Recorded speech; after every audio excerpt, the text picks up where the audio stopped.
Welcome back to my channel, and today I'm going to do my second attempt at a video on buying your MGB.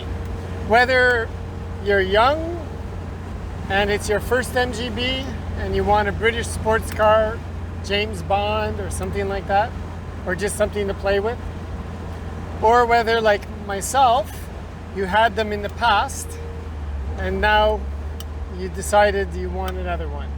Why not? So I guess there's this is my second time doing this. The first time I talked all about what you should do and look for in an MGB, and I had some feedback saying, well, hey, you know, not everybody has money, not everybody can do what you did, not everybody can afford $20,000 for an MGB. Fine. I understand that, right? So let me further clarify what I want to talk about today. I want to talk about somebody who wants to buy an MGB and enjoy it the way the engineers designed it to be enjoyed, if that makes any sense. In other words, sure, there's a few types of buyers, right? There's buyers out there looking for fix-me-uppers, and they can do all the work themselves, welding, painting, and they basically do a full restore and bring the car to perfect condition. Those people, this video is not for you because you obviously know what you're looking for. Then there's the second type, I guess, of buyers who are looking for an MGB because they love the looks of it, and or they love something about MG, and they want something and they have a budget. And within their budget, they look for an MGB and they see a few online, and they could be anywhere from $6,000 to $12,000, and they're gonna buy it, and it may run and it may require some work, but they don't care. If they have to get out of the car every once in a while and hammer on the fuel pump, or if every time they hit a bump they slow down because it's going to rattle their teeth, and they're good with that, guess what? This video is not for you either. Go ahead and buy one. But if you want to know what it costs, really costs, or what to look for in an MGB, and have one that is going to drive like mine today after 1 year of having it, so that when you see train tracks, you don't have to squint your teeth and rattle your teeth as you go over bumps, and nobody's knocking underneath your car when you hit bumps. You can accelerate quickly, you can take the corners perfectly. She idles at 800. The seats, the carpet, and everything about the car just looks good and feels good. This video's for you, okay? So, first thing, looking for an MGB. It's kind of hard to buy one without going to see it. So, you know, with this day and age of internet, you're going to be looking at a lot of pictures, right? You're going to see pictures on whether you're Facebook Marketplace or whatever, eBay, autos. So that's really hard, but I'm going to try and point out some areas to look for rust, because if you have rust on an MGB, that's a problem. And if you can't weld and paint and are willing to invest all that money, the rust is just going to get worse, and it's not going to get better. In my case, the one thing that was good about my car, well, there was a couple of things, okay? Number one, there was no rust. It was a perfectly rust-free car. And that's exactly what you're looking for. You cannot have rust. So let's talk about rust. I've prepared another video, and here it is, and then we'll come right back to my drive. So here we're looking at this lip, and here's some signs. On the factory, there's going to be spot welds everywhere. Now this one doesn't have that, okay? And you'll notice that it's wider down here than as it gets up here, and it's all different widths as you go around. And of course you can see the paint's come off here. So this is a sure sign that there's been a lot of work done to this body before you buy this car. So this is kind of one that you'd want to avoid or look into with an expert. Compare that to my car where it's all even and you can see the spot welds all the way around, all the way down the back, all these spot welds, and you see it's perfect. This is the way it should look. So looking at this car, it's had a rocker done, which is fine. You know, little things like here, just so you know, there's supposed to be 3 screws and there's 2, and there's a gap here, and you can see that this rocker is being replaced, which is fine. But again, you may want to consult an expert before you buy this car. Looking at here, like I said, 1, 2, 3 screws. So notice the gap on this one, how it matches and goes up. So comparing this to my car, since the rocker was redone, this all had to be done, and this is all smoothed over with body filler. So another thing to look out for. Sometimes it's just too perfect, not original. Not to say it's bad, but you'd want somebody who really knows bodywork to look at this kind of thing when you see that. The first place to rust on these cars are these seams, and you can see it here. You can see the rust, so that's a place to look for. Here's another example. You know, you got this visor clip, you know, which, you know, isn't supposed to be on an MGB, but that has nothing to do with rust. But you can see here rust forming in this area. So the wheel splash comes from like around here to here on the car. So water's going from underneath. So you want to inspect in this area all the way to the back. And you can see here it's got a hole. You can see a hole which is right near the fuse box, which is really a problem. Then you want to look inside this area here, maybe get a mirror to look on both sides of the engine, and you can see rust hole right through here. So this is just indicative of rust, and you can see it rusting here. So although the car overall looks nice, you also want to look at these here. They have spot welds on them. So often what happens is if the hood's being smashed down a lot over time, and don't forget, the car's a minimum of 42 years old, as I said earlier. So it probably had many owners, and if it doesn't have these spot welds, then it's being mudded over, and you can see the cracks on this one, and you can see it on the other side of the hood as well. Again, it depends what you want, but this car, if it were mine, would have to go in for a complete restoration of the body if you want a perfect MGB. All the seams in the front, this is first place to rust.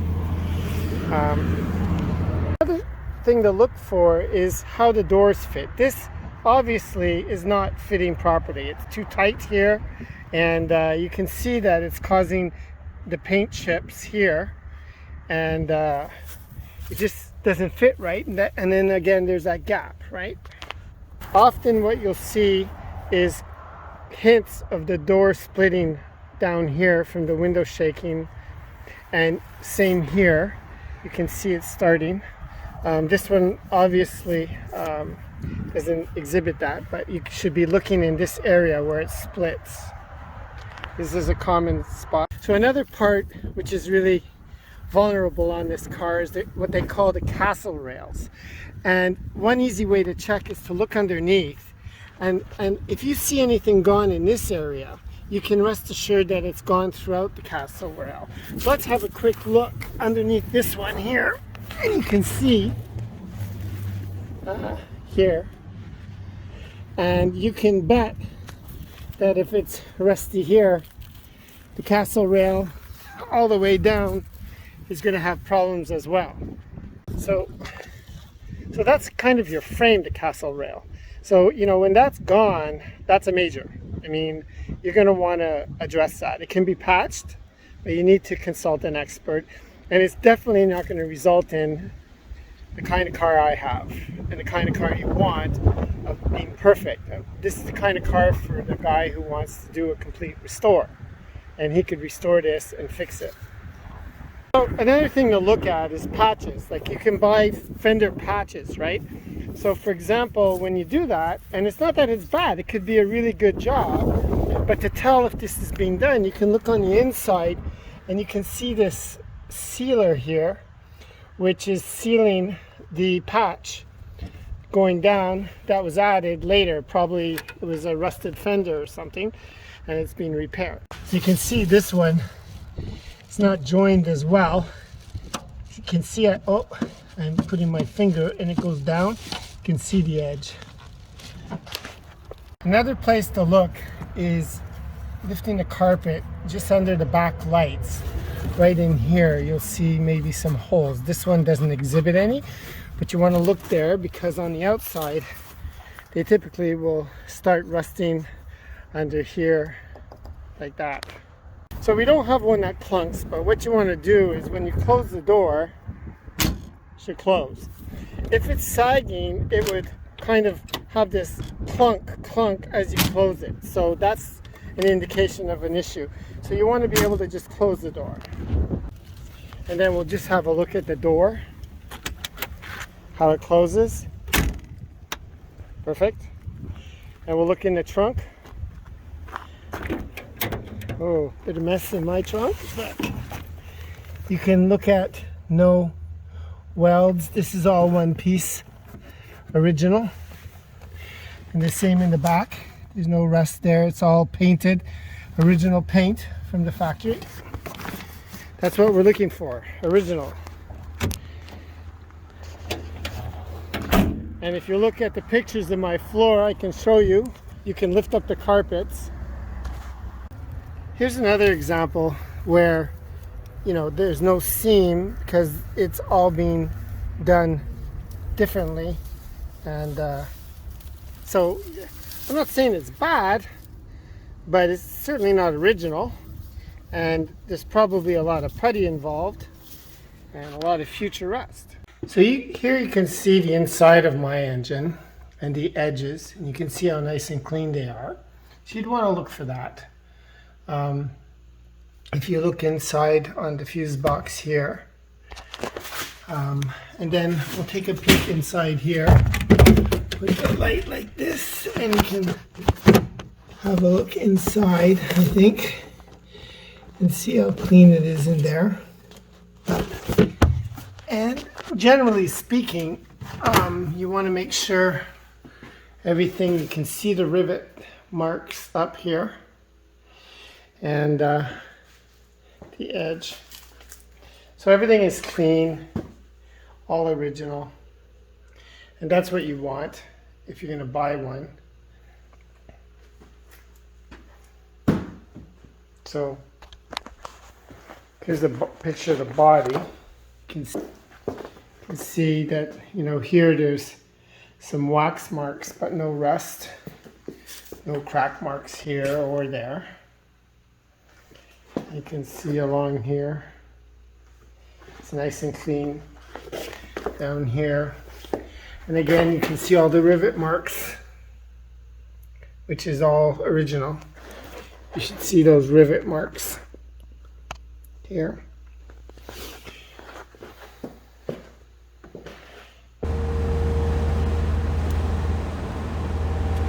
Okay, so now you know everything you need to know about rust, right?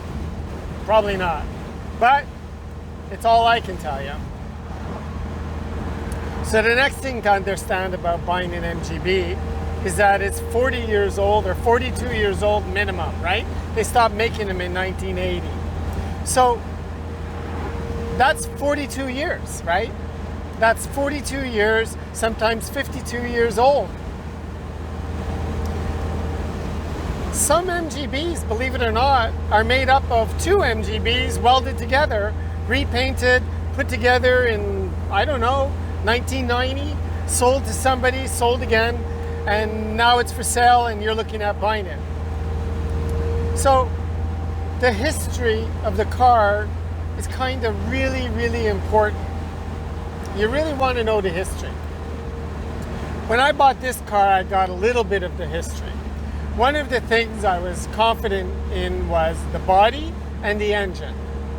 The engine was redone by a famous engine rebuilder in Ottawa 12 years ago by Miniman.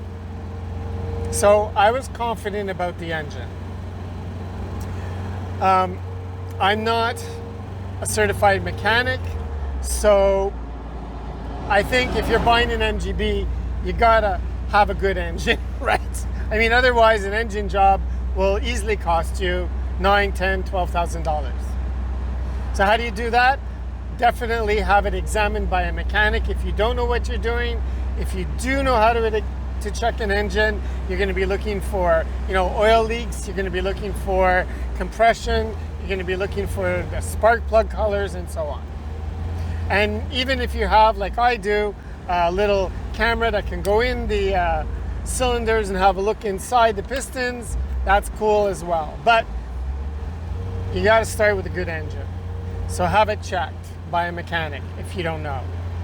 Trust me, do this, because somebody I just brought a car not long ago to my friend who's a MG specialist, and he had bought the car for $11,000 and now he needs a $10,000 engine job and he doesn't know what to do.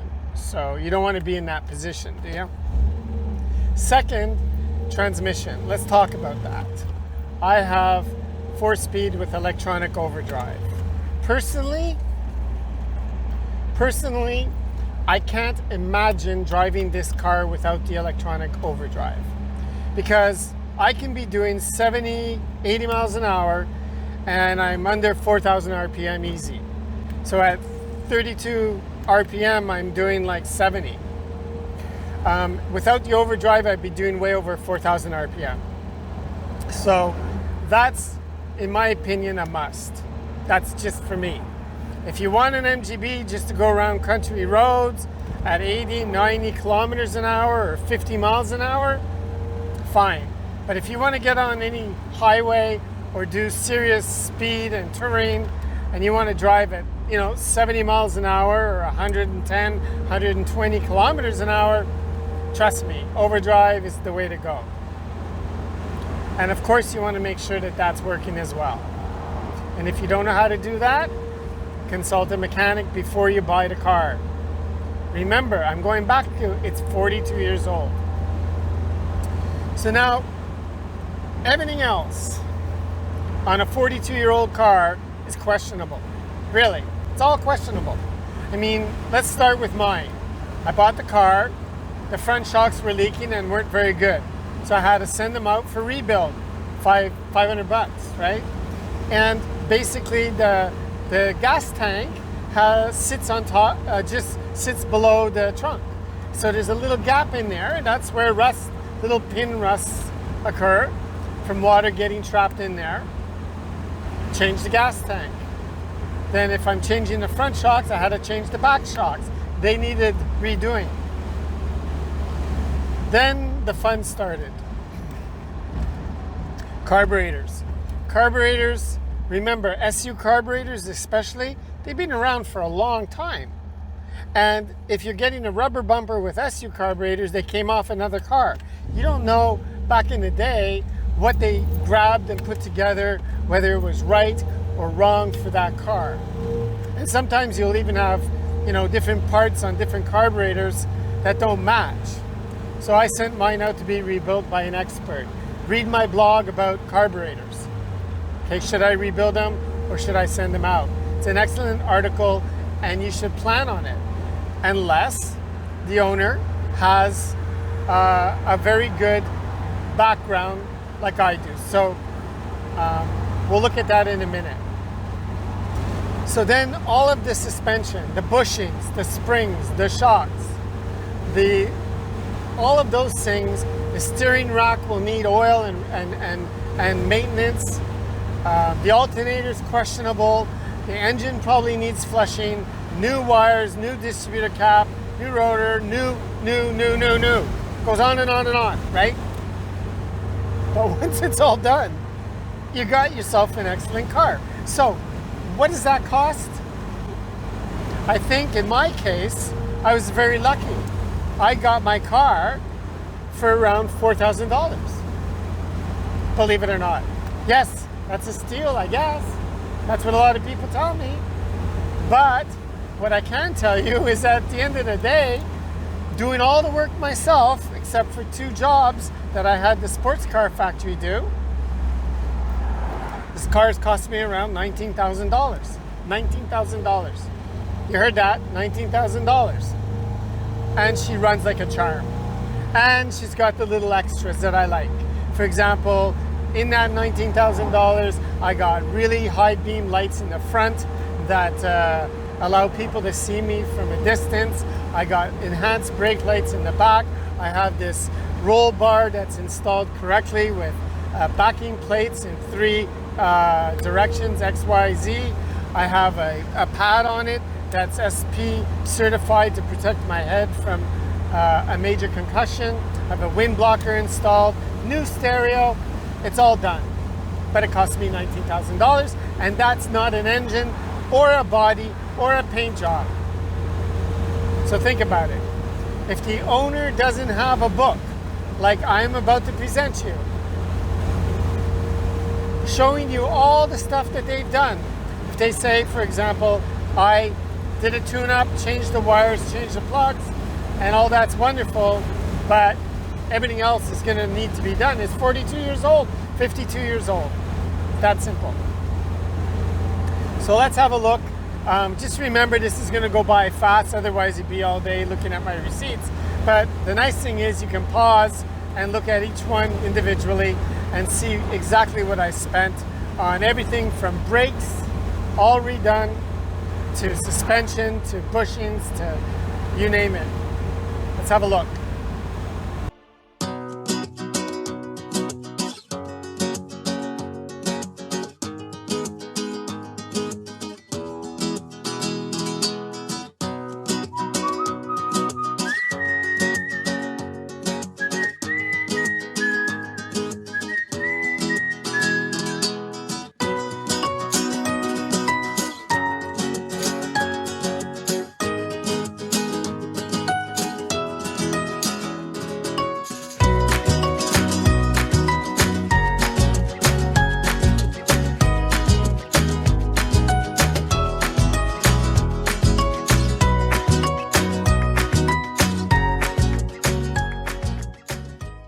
Okay, now that you've seen it,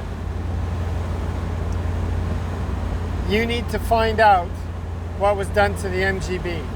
And if none of these things were done, if it's simple, an oil change, you got to put in your budget that a lot of this stuff is going to need to be done. And if you can't do it yourself, then that could be really, really expensive. Because most of the stuff I did myself. And therefore, it's affordable. Well, affordable. To some, it may not be affordable. To me, it was way overpriced in a way. I didn't expect to spend that much, but over a year, 2 summers, that's what I spent. So I guess half of it one year and half of it the next. And now I got a perfect, enjoyable MGB, which is a most reliable car.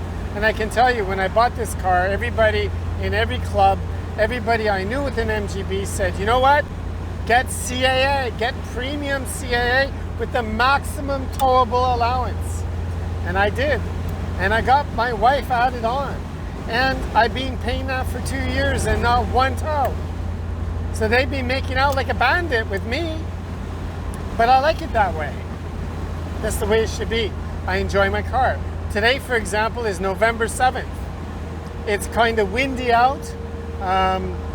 The heat's working, everything's working on this car. So it's kind of like the day it came out of the factory, other than the fact that it should have a rubber bumper and be higher and have Strombergs. But I'd say it's more like a 1972 or a 1970 that came out of the factory. And that's what my car is. And if you want one like that, you have 2 options.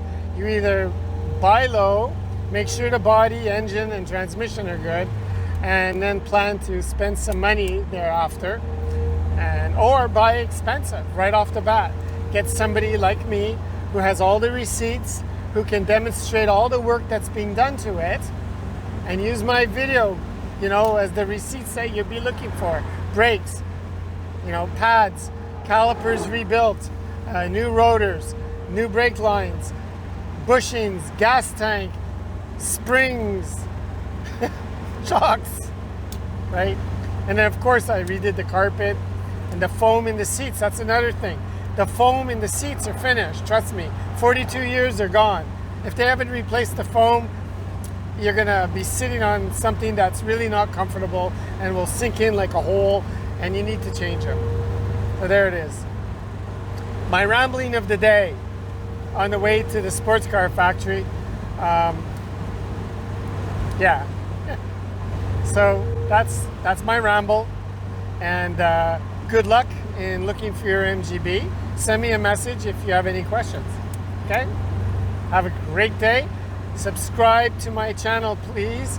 Go to my blog at mgdriving.com and subscribe, or subscribe to my YouTube channel at petersyoutube.com.